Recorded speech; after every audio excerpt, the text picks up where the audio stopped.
नमस्कार, मैं हूं विजय विद्रोही और आप देख रहे हैं अनकट। मजाज साहब का एक शेर है, तेरे माथे पे ये आंचल बहुत खूब है लेकिन तू इसका एक परचम बना लेती तो बहुत अच्छा था। अगर उत्तर प्रदेश की बात करें, प्रियंका गांधी की बात करें, तो वो लगता है कि ये जो परचम बनाने पे लगी हैं वो एक महिला वोट बैंक अलग से गठित करने में लगी हैं। ऐसा महिला वोट बैंक जिसमें ना दलित महिला हो, ना मुस्लिम महिला हो, ना हिंदू महिला हो, ना ओबीसी महिला हो, बस एक महिला हो। और पीछे कहीं ना कहीं एक चीज़ें आ रही हैं कि छत्तीसगढ़ के मुख्यमंत्री भूपेश बघेल को भी उत्तर प्रदेश की बड़ी जिम्मेदारी दी गई है।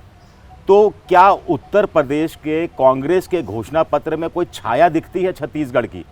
आखिर भूपेश बघेल जो मुख्यमंत्री हैं छत्तीसगढ़ के, पहले उनको असम का प्रभारी बनाया गया, अब उनको उत्तर प्रदेश में रखा गया है, तो उनकी नीति रणनीति किस ढंग से उत्तर प्रदेश के पूरे कांग्रेस के चुनाव को संचालित करेगी? कुछ बात करते हैं। हमारे साथ खुद मुख्यमंत्री जी मौजूद हैं। तो सर, क्या कहा जाए, आपको जो घोषणा पत्र जारी हुआ उत्तर प्रदेश में, महिलाओं के लिए 40% आरक्षण की बात हो, नौकरी में भी आरक्षण, पॉलिटिकल आरक्षण के अलावा साथ साथ, तो और इसके अलावा जो दूसरे उपाय, अभी तो पहली किस्त का घोषणा पत्र आया, तो उसमें छत्तीसगढ़ की कितनी छाया दिख रही है आपको? पहली बात तो आपने महिलाओं की जो बात कही आधी आबादी की, तो चाहे वो दलित हो, चाहे किसान हो, चाहे वो अपर क्लास की बात हो, महिलाओं की स्थिति देश में अलग ही रही है। तो उनकी समस्याएं कमोबेश घर के अंदर में उसी प्रकार की होती है, चाहे वो किसी वर्ग की आती हों। तो उसको एड्रेस करने का काम प्रियंका जी कर रहे हैं। और प्रियंका जी 40% देने की बात कही और एक नारा उन्होंने दिया, लड़की हूँ लड़ सकती हूँ। तो ये नारा बहुत अपील कर रहा है और उस वर्ग के लिए उन्होंने बहुत सारी योजनाएं और कार्यक्रम और उसके बाद घोषणा पत्र अलग से उनके लिए, महिलाओं के लिए उन्होंने जारी किया है। कुछ ऐसा है इसमें जो छत्तीसगढ़ में भी लागू है? देखिए, ये महिला वर्ग के लिए जो है, प्रियंका जी ने जो स्वावलंबन की बात कही है, तो हम लोगों ने भी यहाँ स्वावलंबी योजना महिलाओं के लिए कार्यक्रम तो लिया हुआ है। लेकिन मुख्य रूप से जो छत्तीसगढ़ के जो चर्चा यदि करें तो वो ऋण माफ़ी है किसानों के, 2500 रुपये क्विंटल धान और गेहूं की बात उन्होंने वहाँ कही है, 400 रुपया क्विंटल गन्ना की बात है। तो इस प्रकार से जो किसानों को अपने पैरों पे खड़ा करने की बात है, ऋण माफ़ी की बात है, ये सब चीज़ निश्चित रूप से चूँकि यहाँ सफलतापूर्वक लागू किया गया है और कांग्रेस का ही घोषणा पत्र है। राहुल जी जब आए थे तब उन्होंने घोषणा की थी और उसको हम लोगों ने क्रियान्वित किया है। तो वो सब चीज़ें वो यूपी में भी क्या रहेगा? यूपी में आपको लगता है, जैसे आप भी चुनाव प्रचार में जा रहे हैं, तो कुल मिलाकर क्या नीति रणनीति क्या रहने वाली है मतदाता तक पहुंचने की? देखिए, एक तरफ भारतीय जनता पार्टी धर्म की बात कर रही है, सपा है वो जाति की बात कर रही है, और प्रियंका जी हैं जो लगातार किसानों के, दलितों के, महिलाओं के, युवाओं के, बेरोजगारों के, व्यापारियों के, इसकी वो बात कर रहे हैं, रोजगार की बात कर रहे हैं। तो लोगों की जो समस्या है उसे चिन्हित करके और उसके लिए उन्होंने प्रतिज्ञाएं की है। तो आम जनता की जो हित है उसके बारे में यदि हमारी सरकार, यदि भारतीय जनता पार्टी धर्म के आधार पर वोट देते हैं तो उसको कोई फ़ायदा होने वाला नहीं है। वो फ़ायदा भारतीय जनता पार्टी को होने हैं। जाति के आधार पर वोट मांग रहे हैं अखिलेश जी, तो लाभ अखिलेश जी को होगा, उसकी पार्टी को होगा। लेकिन यदि कांग्रेस की सरकार बनती है तो लाभ आम जनता को होगा, चाहे वो किसान हो, मजदूर हो, दलित हो, महिला हो, युवा हो। तो जैसे कांग्रेस, प्रियंका गांधी एक तरह से महिला वोट बैंक एक नया क्रिएट करने की कोशिश कर रही है कि भाई दलित हाथ से निकल चुका, ओबीसी हाथ से निकल गया, मुसलमान भी कहते हैं कि छटक गया, सवर्ण भी चला गया। तो आपको लगता है कि इनका कंबाइंड महिला वोट के जरिए वापस आ जाएगा और चूल्हे चौके की बात होगी तो चूल्हा चौका धर्म पर और जाति पर भारी पड़ेगा? देखिए, कोई भी मुद्दा हो वो एक ही बार चलता है। जाति के मुद्दा आप देख लें, चाहे वो दलित विमर्श की बात कांसीराम जी ने कही तो मायावती जी बन गई, उसके बाद अखिलेश जी आ गए, वो भी जाति के आधार पे था, दूसरे पिछड़े वर्गों की बात थी, और तीसरा जो है धर्म के आधार पे योगी जी आ गए। तो अब जो है कि हमने उनके मुद्दे पे वोट दिया है। आम जनता अब चाहती है कि हमारे जो मुद्दे, हमारी जो समस्या, हमारी जो परेशानी है, हमारी जो आवश्यकता है, उसको कौन पार्टी एड्रेस कर रहा है? तो केवल कांग्रेस पार्टी कर रहे है। तो बड़े लोग उस तरफ कांग्रेस की बातों को बहुत ध्यान से विचार विमर्श कर रहे हैं, मनन कर रहे हैं कि कांग्रेस जो कर रही है वो हमारे लिए कर रही है। अब जैसे ये बांस के पेड़ हैं, जी, तो ये कभी कांग्रेस के जो मुद्दे थे वो बिल्कुल बांस की तरह हुआ करते थे। अब इनका इस्तेमाल, बांस का इस्तेमाल होने लगा नारों को या जो बैनर है उसको लटकाने के लिए। उसमें किसी का भी आपने बैनर लटका दिया।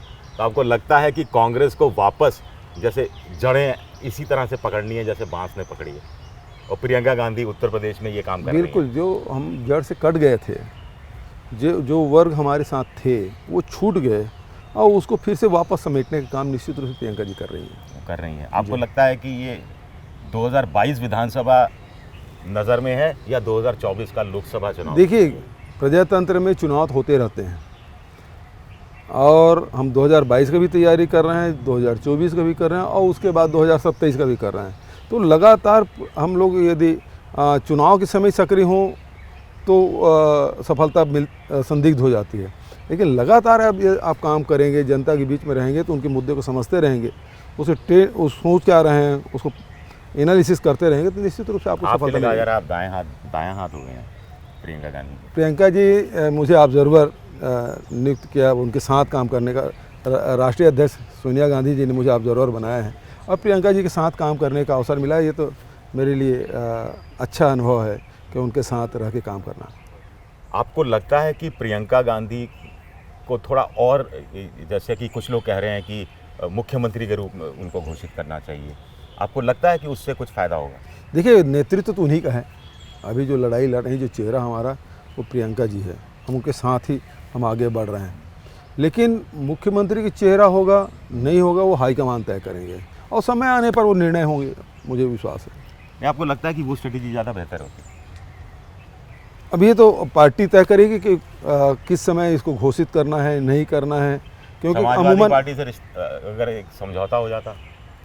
देखिए, पिछला अनुभव हमारा ठीक नहीं रहा, बल्कि वो ये बात वो भी यही लोग वो भी हाँ, यही कहते हैं। तो वो चूँकि सत्ता में थे 5 साल, और उसका जो एंटी इनकम्बेंसी है उसका नुकसान हमको भोगना पड़ा, उसका खमियाजा हमको भोगना पड़ा। अच्छा, तो इस वजह से अभी थोड़ी सी, हाँ, तो इसलिए हम भी अकेले लड़ रहे हैं, वो भी कर रहे हैं, हम अकेले लड़ रहे हैं। लेकिन ज़रूरत पड़ी तो सांप्रदायिक ताकतों को दूर करने के लिए एक हुआ जा सकता है। भाई, चुनाव के बाद की परिस्थिति क्या बनेगी उसके बारे में अभी से कहना मैं समझता हूँ थोड़ी जल्दीबाजी होगी।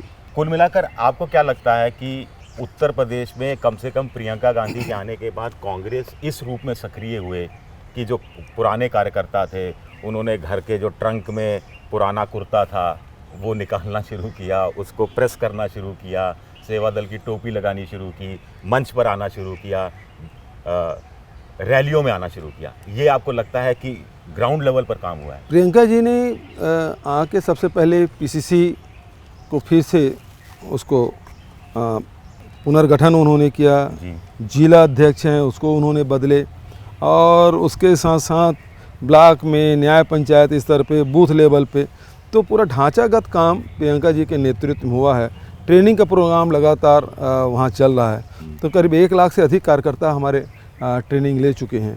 तो एक तो संगठन को मजबूती देने का काम निरंतर चल रहा है, और उसी के पैरेलल जो आम जनता के जो मुद्दे हैं उसको लेकर लड़ाई, चाहे वो किसान हो, चाहे वो दलित हो, चाहे महिला हो, उनके मुद्दों को भी लगातार वो लड़ रही हैं। तो संगठन और संगठन के माध्यम से आम जनता से जुड़े हुए जो मुद्दे, इनको लेके लड़ाई लड़ रही। तो मकसद क्या है? मकसद ये है कि कांग्रेस के विचारधारा जो है वो आम जनता तक पहुँचे, कांग्रेस की सरकार बने, और आम जनता के जो विकास है, जो रुक गए हैं, अर्थव्यवस्था थम सी गई है, उसे फिर से संचालित करने का। आपको लगता है कि चर्चा में आना आजकल बहुत ज़रूरी हो जाता है? छवि एक बहुत बड़ा परसेप्शन बनाते हैं छवि के कारण। तो प्रियंका गांधी के आने के बाद कांग्रेस उत्तर प्रदेश में चर्चा में तेज़ी से आई है, सुर्खियों में आ रही है, देखिए, जो काम हेडलाइंस चुरा रही है, जो काम करेंगे उसकी चर्चा होगी। यदि लखीमपुर खीरी की बात करें, और प्रियंका जी रातों रात पहुंच गई, और वो उसको सीतापुर में जाके उसको रोका गया भोर में, और 4 दिन तक के उसे गेस्ट हाउस में बंद करके रखे थे, तो निश्चित रूप से वो वहाँ रह के चाहती तो अखिलेश यादव जैसे अपने बंगले में बैठ के धरना दे सकते थे, लेकिन प्रियंका जी न केवल लखीमपुर तक पहुंची और लखीमपुर जाने के लिए उसे 4 दिन लगे और सरकार उसे कदम कदम पे रोकती रही। हम लोग भी गए तो हमको भी एयरपोर्ट से निकलने नहीं दिया, राहुल जी गए तो उसको भी रोका गया। तो लगातार इस प्रकार से जो प्रयास किए उसके कारण से चर्चा में आए। तो लोगों से जुड़ने के जो काम हो रहा है उसके कारण से चर्चा में आ रहा है। आपको लगता है कि उत्तर प्रदेश के बाहर भी इसका कुछ विस्तार होगा, या अभी आप सिर्फ पूरा ध्यान प्रियंका जी उत्तर प्रदेश पे रखना चाहती हैं? देखिए, वो उत्तर प्रदेश में भी हैं, अब उसको राष्ट्रीय महामंत्री के रूप में प्रभार तो उनको मिला हुआ है। निकट भविष्य में चुनाव भी होने वाले हैं, लेकिन उसके बाद उसको क्या कौन सी भूमिका मिलेगी ये तो मैं नहीं बता सकता। एक आपकी क्या भूमिका उत्तर प्रदेश में रहने वाली है? उम्मीदवारों का चयन भी या रणनीति? चलिए थोड़ा इस तरफ छाया में चलते हैं। ऑब्जर्वर की भूमिका है, और जो चुनाव के प्रत्याशी चयन का है उसके लिए अलग लोग जिम्मेदारी दी गई है। वो टीम बनी हुई है और वो संभाग स्तर पे, जिला स्तर पे जाके लोगों से बात कर रहे हैं कि हमारा कैंडिडेट कौन होना चाहिए। तो वो आम कार्यकर्ताओं से, लोगों से चर्चा करके प्रत्याशी चयन का कार्य किया जा रहा है। वो एक अलग टीम है जो काम कर रही है। और इसमें 40% टिकट महिलाओं को, आपको लगता है ये गेम चेंजिंग आइडिया है? बिल्कुल, ये बड़ा साहसिक निर्णय प्रियंका जी ने लिया है और उसको लगातार मॉनिटरिंग भी कर रही है, मिल भी रही है और रिस्पांस भी ज़बरदस्त है। और जहाँ भी प्रियंका जी जाती हैं और लोग, लड़कियाँ जब मिलती है तो हमारा नारा क्या है, तो लड़की बोलती है लड़की हूँ लड़ सकती हूँ। तो वो नारा है वो नीचे स्तर पे पहुँच चुका है। और एक दूसरा चीज़ इसके साथ है कि हमने ये देखा है, ये सर्वे भी बताते हैं कि 80% आजकल महिलाएं खुद तय करने लगी हैं कि किसको वोट देना है। वो पति के कहने पे, सास ससुर के कहने पे या माँ बाप के कहने पे वोट नहीं देती। एक दूसरा, महिलाएं अपना राजनीतिक वजूद तलाश रही हैं।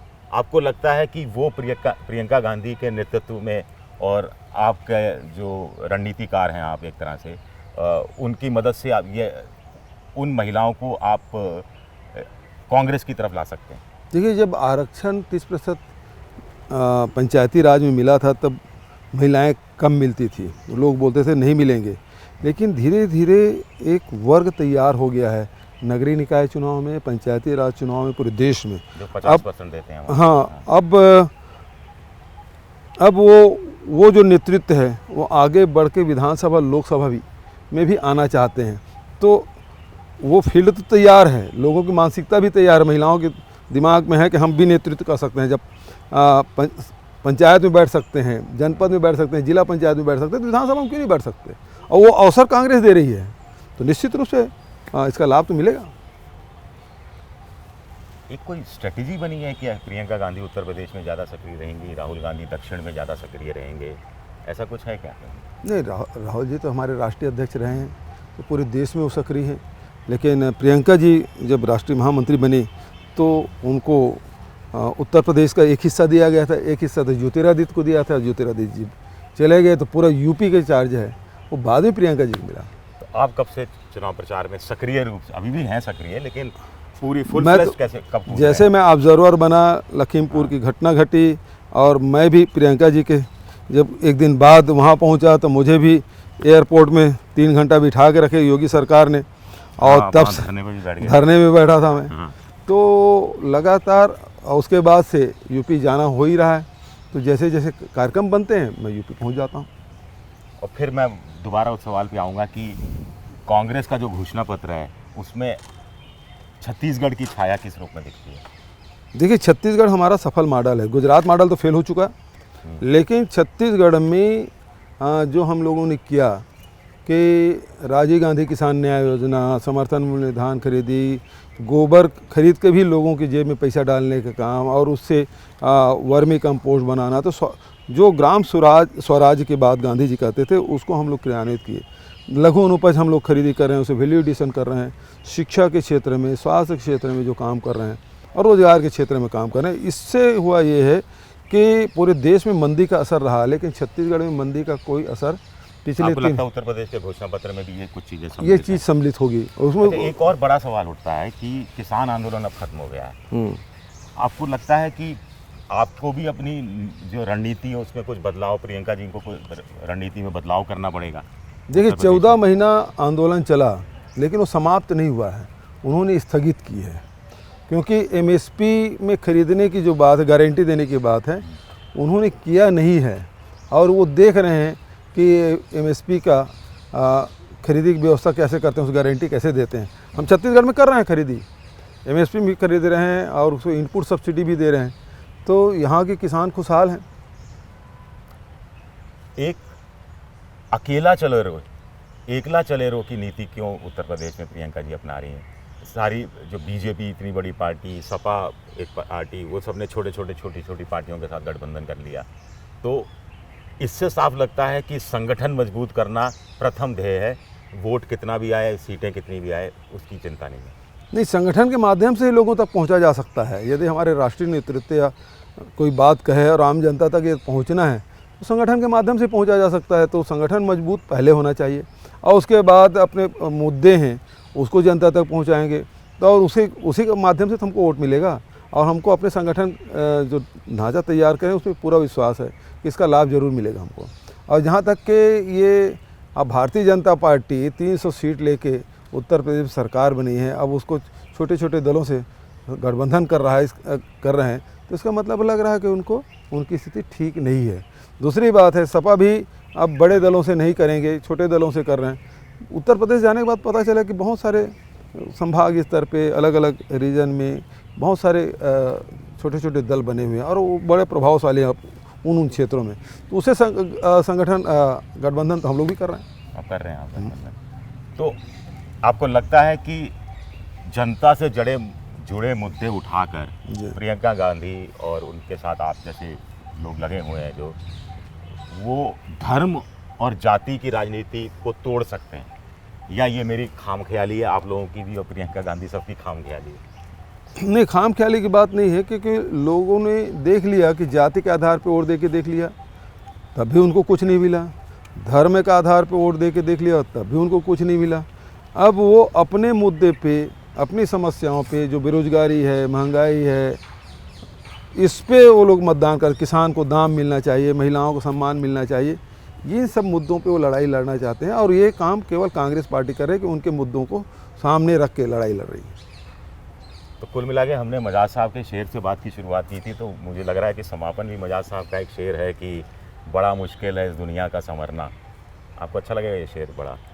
बड़ा मुश्किल है इस दुनिया का संवरना, ये तेरी जुल्फ़ों का पेचो खम। जो पेंच अड़ जाते हैं ना, तो महिलाएं निकालती हैं जैसे पेंच को। बड़ा मुश्किल है इस दुनिया का संवरना, ये तेरी जुल्फ़ का पेचो खम नहीं है। तो राजनीति भी उत्तर प्रदेश की जुल्फ़ का पेचो खम नहीं है, आप मानेंगे? चलिए साहब, बड़ा मुश्किल है राजनीति आसान तो नहीं है, लेकिन नामुमकिन भी नहीं है। और कम से कम कोशिश तो है, पहल तो है, कोशिश करने। और आपने जैसे और सारी पार्टियों को भी मजबूर कर दिया जी कि वो 40% महिलाएं या महिलाओं की संख्या बढ़ाएं जी। कम से कम मतलब बड़ी बात यह है कि हमारे मुद्दे पे, अब हमारे धुन पे यदि वो डांस करना शुरू करे तो हमारी सफलता ही है। चलिए अब देखते हैं कि और वोटर कितना आपकी धुन पे डांस करता है जी, या आप जनता की धुन के साथ कितना रमते हैं जी। चलिए, शुक्रिया आप सबका, बहुत बहुत शुक्रिया आपका।